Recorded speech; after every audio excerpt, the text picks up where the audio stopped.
War Eagle Auburn family, welcome back to another edition of E2C Network Live, where we get together, we sit down, and we talk about what's going on in the world of the Auburn family spectrum. Always heavy on the sports here, but if it's orange and blue, it's what we do. This is a post-game reaction show where we'll be talking about an Auburn men's game final, men's basketball game final of 74-71. Your Tigers fall in the Galen Center to the USC Trojans by the score of 74-71. Some interesting things to discuss in this game. Decisions, situations, all that in between. We're going to talk about the storylines from the game. We're going to talk about the stats. We're going to talk about everything here. But most importantly, we're going to talk to you on this live stream mainly. With that being said, let's get our show started as we always like to do, so you can help us out right now as you're coming to the stream, whether you're watching live, whether you're watching on the replay. Smash the like button right now, all together in unison. Just smash that like button together. You can also right now post where you're watching from. A lot of you do that normally for us, and I know it feels like it's repetitive, but it's a huge way to kind of get this stream started off right. It's a good way to show people after the replay too to come over here and check us out. So post where you're watching from, city, state, international, with a War Eagle. And that's how we'll get our show started today. I'll say hello to a few you've already see popping in the chat and talking about some of our storylines and things like that. So I'll be a little honest with you at the start here. Is a little distracted this afternoon, because of everything else that's going on with Auburn sports right now. As you know, there's a ton of recruiting stuff going on. So check out that first video we're putting out, another one and a third one, and probably many more will be coming out as soon as I can get to all those. But that's the only football stuff that I'm going to mention to you guys tonight. Here, we're going to just discuss to the best of our abilities this basketball game, the first of a big road trip for Auburn. You really, really needed this one on your resume overall. You really, really needed to have a win in the Galen Center to have on your non-conference resume for postseason play. It's not the end of the world. It's not a deal breaker for you that you didn't get this. It'll be, I would assume, a quad one loss on the if I'm still thinking about all that correctly. It's not that it's going to be a horrible, horrible thing for Auburn, but you really would have hoped that they would have been able to get this on their resume overall, but especially non-conference wise for the postseason play. So some opening thoughts there. We got Rise Life Neil, Welp in the house.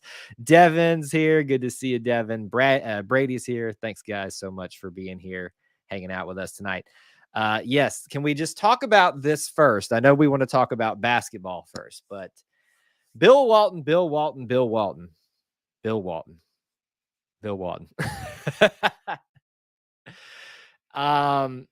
I think Bill Walton is one of those guys when you find him in the right situation for the right game, commentating for that right situation, it's great. We always remember the Okiki Chuma. He was playing with Okiki's name in the Maui Invitational, but he is quite an intriguing individual. Very focused tonight on ball pump faking with the ball and stuff for the Auburn players especially, but he focused it on everybody. Let's be honest. So he's an interesting guy. The first time I heard Bill Walton, I heard announce, I swear he was high. Well, that's probably not far off. He's high on life at the very least, is what I will say. I think, honestly, the reason he still continues to get commentating jobs is because people talk about him. And so if you don't like him, I guess we just should talk about him. Rise Life also says terrible play calling, ref calling tonight, in my opinion. I felt from my somewhat limited viewing that I had, I was viewing the whole game just a little bit distracted with just getting close to the holiday season, everything that's going on right now with that, that it was a little favorable, but that's what happens. It happens at Auburn. It happens everywhere. Not going to sit here and make excuses. I find bigger issues when we look at stats, and I'm sure some of y'all will bring it up. And I think I see some people are already talking about bigger issues for Auburn tonight, which result in it losing tonight. And it's not necessarily refs or anything like that, because let's face it, this is a 3-point deficit. 71-74. If Auburn takes care of the ball, it's not much of a deficit, in my opinion. WT says, disappointing game for Auburn. Thanks for checking in, sir. Appreciate you doing that. It is disappointing. Really needed this one. It's not unexpected, though, with some things that we've seen from this team so far. And, it's the first true, real road test, not a neutral site, going to a very tough opponent on the road in the Pac-12, different travel schedules, all that kind of stuff. Yeah, that can wreak havoc with you sometime. Yes, I always forget to mention that you're literally down the road from me. Neil says, really not liking the fact that we lost to Memphis, USC. Let me see if I can change your perspective of that, Neil. Would you have rather lost to Mercer? Not Mercer. I was thinking of football. Would you have rather lost to South Florida and Colgate? If you're going to lose to two teams so far, Auburn lost to the two teams that you would need to lose to in terms of optics, resume type of stuff. At least you lost at a neutral site and away to teams that seem to be pretty good. I would say USC, in my opinion, this first time watching them, seems like a decent team, seems ready to make the tournament again this year, just from limited looking in. They're 8-3, 9-3 now, I think. So I find them to be good enough right now to make the tournament, but they were unranked. We were, I don't know where this will affect us in all of the rankings and stuff like that. Let's see. Rise Life and caps. Well, all those offensive fouls were, I feel like every time I see somebody writing caps, I need to do that. Offensive fouls were nonsense and flops, and the layup kid KD did. How was that not on him? On him, I guess is what you're on that guy. I think that's what you're saying. Yeah, there were some questionable calls tonight. We're not going to ignore that there weren't, but I also think there are bigger issues for Auburn than just the refs. This isn't a situation where, in my opinion, there was a call at the end of the game that ruined Auburn's chances. Maybe you're saying that one is. I don't know, but Auburn created its own problems. You should never put yourself in a position for the refs to affect the outcome of the game, nor should the refs affect the outcome of the game. So let's get that straight right there. Too much In-N-Out burger. Well, I would play horrible too if I ate In-N-Out burger, because In-N-Out burger is horrible. Uh-oh. I just made some people mad there. Fair point, Neil. Fair point. Thanks for checking in, Brian. Good to see you. Good crowd starting to assemble. I just realized that we have another channel going live at the exact same time as us. No harm there, but it's interesting. I didn't know that was the thing. Now we're all going live at the exact same time. Let's see here. The UW game just keeps looking interesting. They are coming off a very dominant game against Idaho. Oh, it's Idaho, though. I know you say that. It's Idaho, though. I would take UW seriously regardless of anything right now. Brian, great question. I don't know, Devin. We might have to talk in the Patreon app. You need to send me a message. I don't know. The problem is that game, I believe, is Wednesday, right? Yeah, I got to look at my schedule and see if I can pull something off, because that is the day of that's the day of signing day, if I've got all my things right. So unfortunately, being a one-man show mainly means that I get tied up pretty easily. But definitely, if you're interested, Devin, check me, hit me up in the Booster Club. You have angered me. In-N-Out is the greatest burger in the world. That probably goes to Wendy's, in my opinion. Just saying. Greg, thanks for checking in. Thanks. Well, we tried our best today. Red Fox says, yeah, we did. Sometimes it really just doesn't go your way. Shot ourselves in the foot in the second half with turnovers, and we have to correct that. So let's real quick talk about that. And I want to get to maybe discussing some other storylines. Normally I have them written down. I don't have them written down tonight just because, like I said, it's been crazy. But a tale of two halves, right? Auburn got down, really in a dangerous way, not bad, but in a dangerous way on the road like that, and fought back and took a lead going to the half. I was very, very encouraged by that. What I was discouraged by was the tail of the second half, is the turnovers that were given. So what I see today is, in my opinion, and now USC fans that are going to be here, especially on the replay, let me say this very clearly. You won the game. The game is yours. The victory is yours. But Auburn was the better team tonight. If Auburn does one thing, not turn over the ball, and I think the stats the rest of the way are going to tell us this, even with Boogie Ellis having an outstanding game, refs question it or not, Auburn wins the game. As simple as that. Auburn shot itself in the foot. I think that's a great way to say it. All right. So I like I said, my normal routine here is to talk about storylines and stuff from the game. Well, let's talk about Wendell Green tonight. Only 12 minutes of play. Now, clarify if I'm wrong. Did he get injured again, or were they just kind of keeping him in check for a little bit? Because the problem was tonight is that you had Trey Donaldson, who's playing a lot better, frankly. Not, 100%, but a lot better in some time that he's getting. Get into foul trouble and ultimately ends up with 5 fouls and fouls out of the game. Janai Broome does as well. He had his 4th foul in like the 15th minute of the second half, that being Trey Donaldson. And so your backup point guard essentially is out of the game. Wendell tonight, only 2 points. This is not a case to make excuses, but when you factor in less turnovers from Auburn, Wendell's in the game, I think Auburn beats USC if they were to play again in those scenarios, but it doesn't take away from their loss. Let the overreactions begin. Not making the tournament won't be ranked again. Don't pay them no mind, Devin. If you're seeing that on social media, don't pay those no mind. Those are just people wanting a reaction because they're wanting to be Twitter famous. Thank you, Neil. Don't pay attention to Neil. That was sarcastic. So yeah, Wendell Green tonight, obviously hampered by the injury. That is not what you wanted to have happen. Now, let me say this from a different perspective here, from a, other side of the coin. I was encouraged by the way that we played with a limited Wendell Green. I think he was able to get in there and give us a change of pace, take up a little bit of the point guard minutes. But, what's nice to know is we'll go to a hostile environment like this and not fall apart as a team. 3 points away from winning the game. Well, technically 2 points at the end of the game, but it kind of, moved ahead there.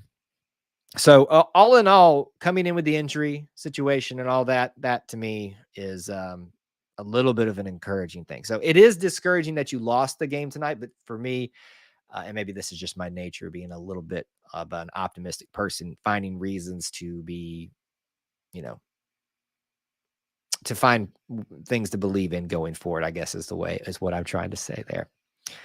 Before we hit some of the stats tonight, what other storylines or topics about the game, within the game, would you guys like to hit? There's specific things that you'd like to hit.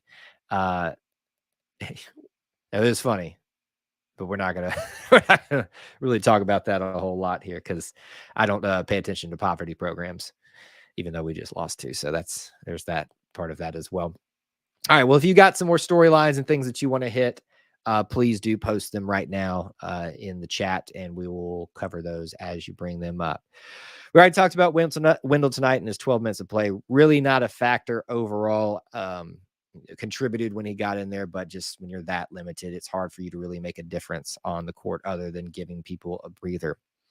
Jalen Williams tonight, 8 points for him overall. Made that 3-pointer. 1 for 2 from the free throw line, 1 rebound, 1 assist, only 1 turnover, 27 minutes of play. That's probably where you normally want to see Jalen Williams at. It would have been nice to see him capitalize off his last game and have another better statistical game, but we can't always get what we want sometimes. Janai Broome fouls out tonight, but he is your leading scorer with 16 points, 7 for 8 from the field, 1 for 1 from 3-point land.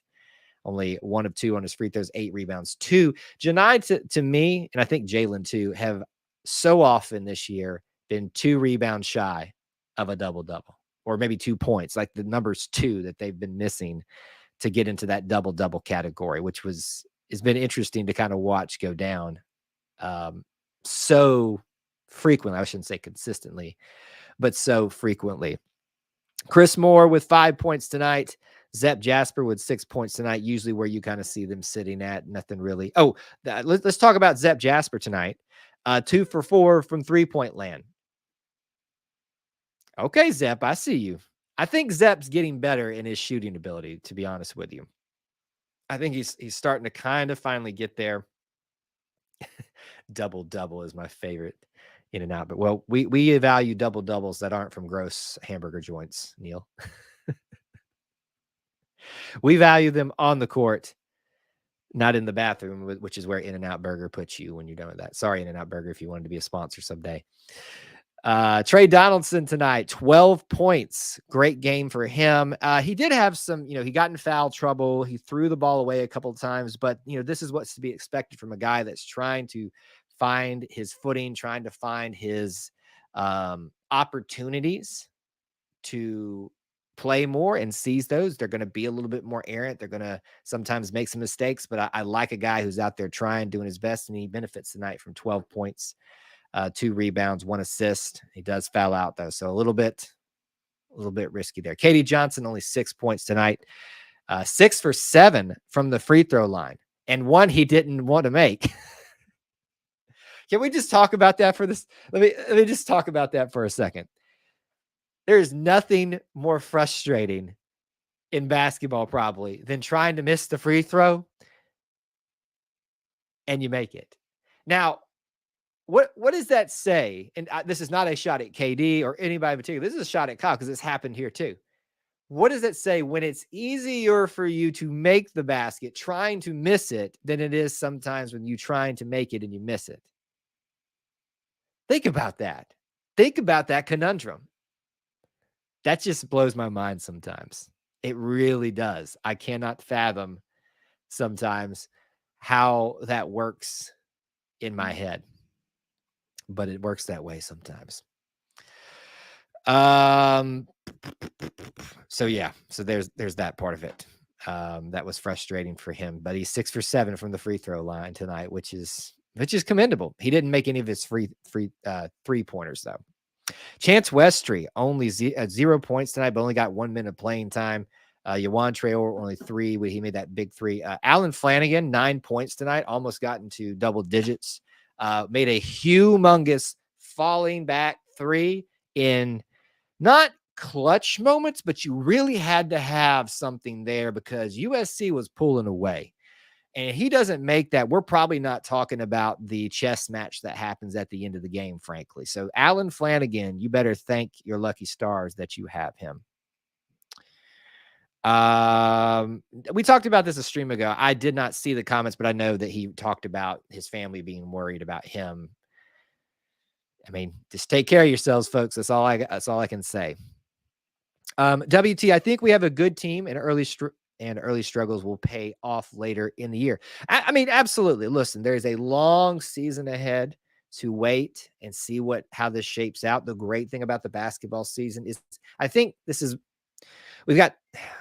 probably mean and probably stereotyping people, but it just feels this way sometimes. It feels like that we've got a lot of new basketball fans, simply because it's popular to be a basketball fan now, that don't understand that a loss is not the end of the world. It doesn't mean that you aren't a winner if you don't value every single game. It simply means that, basketball sometimes can be a game of streaks and stretches of success, sometimes failure.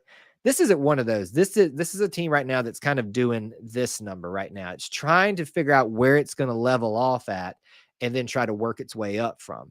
To me, looking at the UW game coming up, and I think that's the end of the non-conference, if I am correct. Yes. And then we'll start conference play, and then obviously have the Big 12 SEC Challenge later in the year.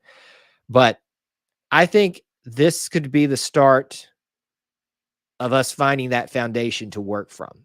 And we'll see how good I know we have a good team.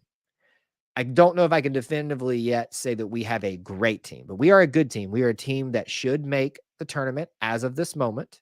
We're ranked, or we've been ranked for a while. We'll see what happens as the week goes on. Let's see here. Take that down real quick.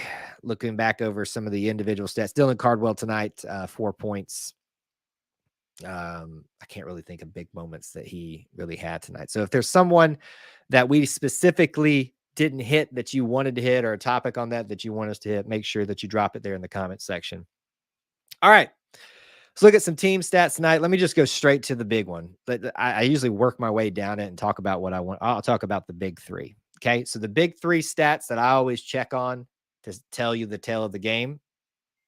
Sometimes I feel like I've been saying that a lot lately, to be honest with you, are turnovers, free throws, and rebounds. You win those three categories, you win the game. It's kind of a toss up if you win 2 out of, or you would think you would win if you win 2 out of 3. But if you have a really bad time in one of those categories, which we did tonight, sometimes it'll affect you. So look at free throws tonight. Really good free throw shooting from both teams, even though we tried to miss one. 79%. I'm going to give it to them. Hats off to the team for basically making 80% tonight. 19 of 24. However, USC was just a little bit better at 81%. So they win that one. So we lose that one overall. I'm going to skip down and come back to the one. Rebounds tonight. Auburn wins the rebounding battle. 32-19. Let's say that again. 32-19. We double them up in defensive rebounds, double them up in offensive rebounds. Or no, two more than offensive rebounds. That's frustrating. You shouldn't lose when you have a deficit, or a difference like that in your favor. But here's why. Turnovers. 23 turnovers to 12. That's the tail of the game right there. You can see, even though we won 2 of those, we lost, but 2 categories, so that usually means you lose, in my opinion. There was such a big differential from those turnovers, and even that it counteracted all that rebounding that we did. If we were a better offensive team, then that probably would have affected us too. Yeah, I think, did I not say that? Maybe I didn't finish that thought. There are basketball fans that look at it as a football type of thing. One loss drastically changes your trajectory of or could change the trajectory of your season. One doesn't. Wasn't that the most turnovers in the last 5 years?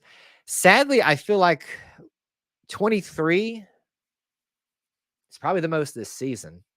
I think, what was it, like 17 or something in the second half? I can't remember. Here, let's look. I think I've got it up here. Turnovers. Auburn had this half 14. Says 19 in the first half. 14 in the second half. So we had more in the first half. That's shocking, to be honest with you.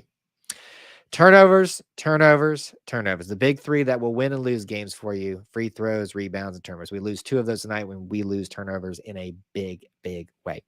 But take away from this some other things. We shot pretty decently tonight. 47% from the field, 35% from three-point land. All right, talked about free throws, basically 80%. I'm going to give it to them because they barely ever get there. So that's really good shooting. So on the road, a team that is offensively not stellar, good enough, would seem to probably have issues with a different line of sight and things like that, is almost able to win this game. That's something to be encouraged about. I'm not just trying to be a Pollyanna and look at this and go, well, let's all be hunky-dory. But that's actually something to be encouraged about, especially a team like Auburn that struggled shooting and offensively at times. We've talked about the rebounds, second chance points. Auburn 16 of 9 tonight. With the amount of offensive rebounds they got, I guess that was pretty good to what they did normally. Bench points tonight, we far exceed that. To me, I always like seeing us win in the bench points category, 34 to their 13. but we are so deep, you would expect that, right? You've got a guy like Trey Donaldson really stepping up in that area. You got KD Johnson coming off the bench there. Those are guys that can have the potential to score a lot. So, and Alan Flanagan too. For me, it's not that I'm discrediting bench points. That used to be something you look at and you go, our starting five is great, but what is our bench going to do? We've got a really good bench. We just need somebody to be one or two guys to continue to be those dominant scorers. Jasper's looked promising tonight. I think Broom's intensity tonight as well. Yeah, I really hope Zepp can continue this path of maybe being, and not that he was overly unselective of his shots, but more selective of his shots, which has given him more confidence and making him a better overall percentage shooter, even from the 3-point arc. 2 for 4 tonight, I think is what it was. So not to discredit bench points. It's just not something that I think is going to be a huge factor unless it's for the other team. Now, if we see 10 points from the bench, that's concerning. That's really bad. We better hope that the starters did really well that night. Blocks tonight, 4 for Auburn, 1 for USC, 13 steals for USC tonight to our 7. A lot of throwaways by Auburn too tonight. Just turnovers, and only 6 lead changes tonight. 8 lead changes. We were tied 6 times tonight, and Auburn only led for 9 minutes to their 27. So that is kind of the layout of the game statistically, individually, and team-wise. What other things have we not hit that you want to touch on tonight? Can I catch you up real quick? Unfortunately, well, if you're asking for the whole show that we just did, we're not going to rehash it for people, but 74-71 USC wins in the Galen Center. Came down to a last-minute chess match of free throws and fouls. And honestly, if Auburn misses that shot, gets the rebound, and makes its free throws, we have a tie game and we're going to overtime potentially. Or makes the shot, gets the foul, and makes the free throw and we win. I don't want it to be lost how close Auburn was to winning this game tonight, even with the struggles on turnovers tonight and some other areas. Auburn was in position to win this game. Yes. With half of them we win. I don't even think it's if we half them. That's how close it was. Just a few less turnovers at some opportune times. And it's gravy. It really is. I think we win convincingly, but I think we win by at least a possession. Great question. So while we, let me use what you're asking, Brian. We'll come back to discussions, get some more comments and questions. And if you got them, let me go ahead and give you guys, do this towards the end of the show, the schedule at hand. So we are not recording the Auburn Experience podcast tonight. It is the holidays, and we are trying our best to get one more episode out before the actual holidays hit, but we are not going to do it tonight. So let me repeat that again for those of you that are especially watching live. No Auburn Experience podcast tonight. However, my hope and goal is to have one more of those commitment videos out for you tonight at some point. So stick around for that. The third one would be tomorrow morning, I believe. So that is the goal. We'll see if it happens, and there will be many more coming out. We are trying to schedule an Auburn Experience podcast show maybe Tuesday night. We'll see and go from there. So right now, just kind of stand by with the holidays. The schedule is going to be a little wonky. We're going to definitely have at least one more. Let me double check the schedule while we're looking at here. Sorry, I know this doesn't make for great television, but does anybody know what time the Washington game is? I feel like it's at noon. Am I wrong on that? Somebody clarify for me. If I think if it's at noon, then we won't have an issue. But our plan is to do one more Auburn Family live stream on the 21st. So that would be the next planned thing, and obviously a post-game show too. So we'll discuss all that when it comes around. Other things to consider. If you're not subscribed, you need to be subscribed because you're missing out on that subscriber giveaway. It's going on right now. Details are listed in the description of all the videos that are eligible for it. You need to leave a comment as well if you haven't done that. You also want to check out links in the description. Channel members, you can be a Booster Club member, ways to help support our content here at E2C Network. Keep the lights on. Had a lot of you join up as channel members. $1 a month is all it takes. Thank y'all so much for doing that. All right. Let's see. And then obviously smash the like button if you haven't done so already. So, yeah, WT, I think I just answered that for you. There will be some, not shows, but videos coming out for you on that. If you subtracted just the throwaways, we win. That's a fair point. You're going to have some throwaways, especially on the road. You're going to make some mistakes. You're going to be out of sync. You're out of your normal routine. Here's what I would have liked to have had. This is going to set us up. Not that any Kentucky fans watch this show, but we gave them crap for making excuses about Severe Wheeler being out, I think, last year. Oh, we would have won a Severe Wheeler. Would have been in the game. I'm not saying just Wendell Green would have changed the game for us, but I would have liked to play the game in Galen Center again. Everything's the same, but Wendell's completely healthy. And then just maybe 3 less throwaways, not even steals or, just those type of things. You can keep the other turnovers, just 3 less steals and see what happens. I think we're probably a little bit out of control. You didn't have your floor general out there the entire time. It can be a little detrimental to you sometimes. Yes, please do smash the like button, folks. All right. I think that's going to do it for us here. Thank you guys so much for tuning in to another post-game show. We'll have another one coming out for the UW game. Planning a Auburn Experience podcast. Not tonight. It's usually on Sunday nights. We can't pull it off tonight. We're going to try to get one more before the holidays kick into gear, because then we'll probably have to take another little bit of a delay. But that's coming up. Pay attention to all that. Videos coming out for all of the recruiting stuff. Thank you guys so much for tuning in here to E2C Network. We appreciate you choosing us for your Auburn content and hanging out with us and spending time being part of our little family within the Auburn family. Until I talk to you guys again, War Eagle.